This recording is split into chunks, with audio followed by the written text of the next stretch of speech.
Welcome back. Thank you. So when you walked in, this is your first time here in a long time, right? Since it was redone. And the first thing I noticed was this ape, which they use all over Italy. And I've even been in one in the Puglia episode of my PBS travel series.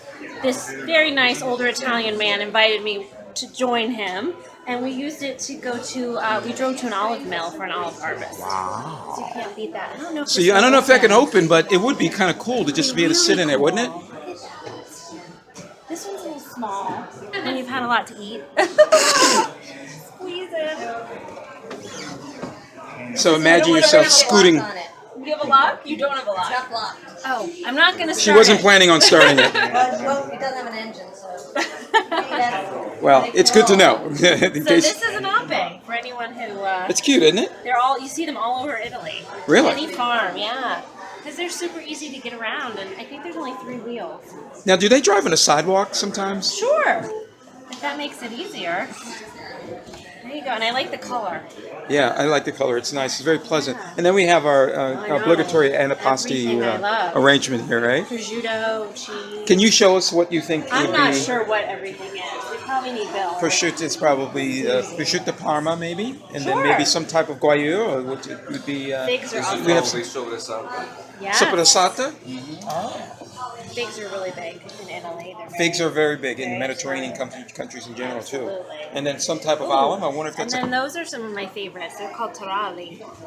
You mostly get them in Puglia. They have fennel seeds, and they're very simple and easy to make. Wow. Yeah, I love this. Whoever's done a good job on the way that this is laid out. It's just.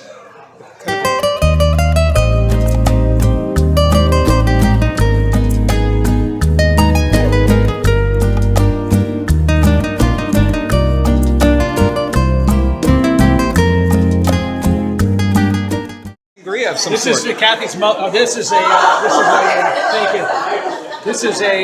Negroni, classic Italian. Negroni, yes. The chocolate cookies for Kathy's mother. Her nickname is Cookie Monster. Oh, Cookie Monster. She came on a trip with us. Wow, what a cookie. That's a classic cookie right there.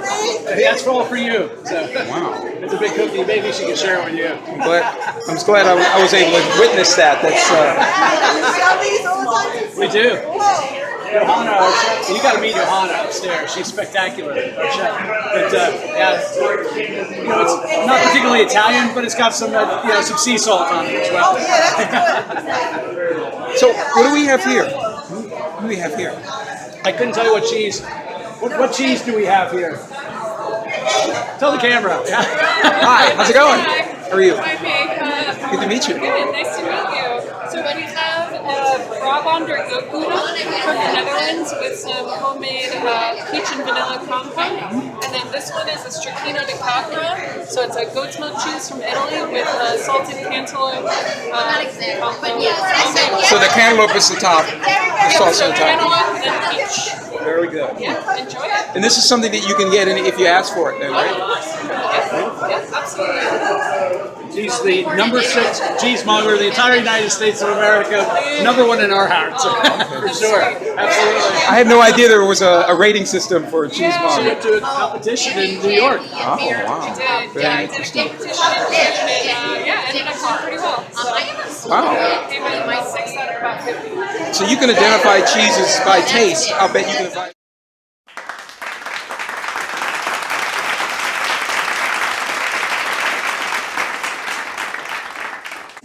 The aroma.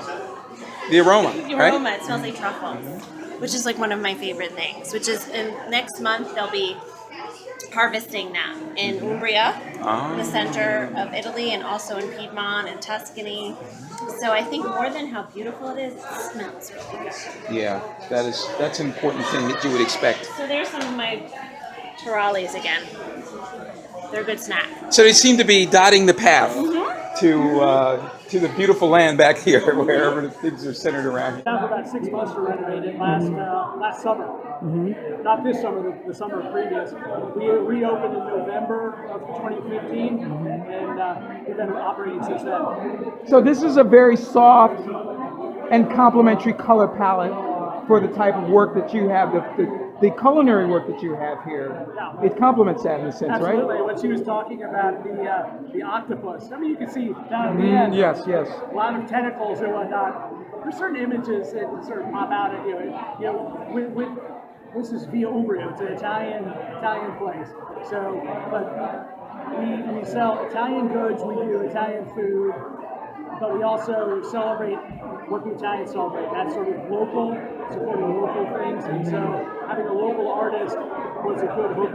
But also the fact that she is a Mediterranean lifestyle, and that the paintings and the art has that sort of food aspect to it. It seemed to fit. It's not as though we would put any artist in here. It has to have some connection to what we do. We felt really comfortable with this. So has she been to Italy? Not with us. She may have. But she's had some exposure to Italian country. So when you say formaggio or formaggia or whatever, or when you talk about olives, indigenous to part of the culture, how do you connect that with the art, and then you talk about what you guys have to as far as food is concerned and catering? Do you do any catering? We do catering, that's right. Absolutely. We have in the other room is like a full kitchen. We do sit-down dinners, fixed menu, fixed price dinners, 3-4 nights a week. Wednesday, Thursday, Friday, Saturday. We have a full-time, very, very highly acclaimed chef that does all that. We have a cafe downstairs, so we do breakfast, lunch, happy hours. And then we rent out this space, this gallery space, the space downstairs in our wine room, and also the dining room there for private events.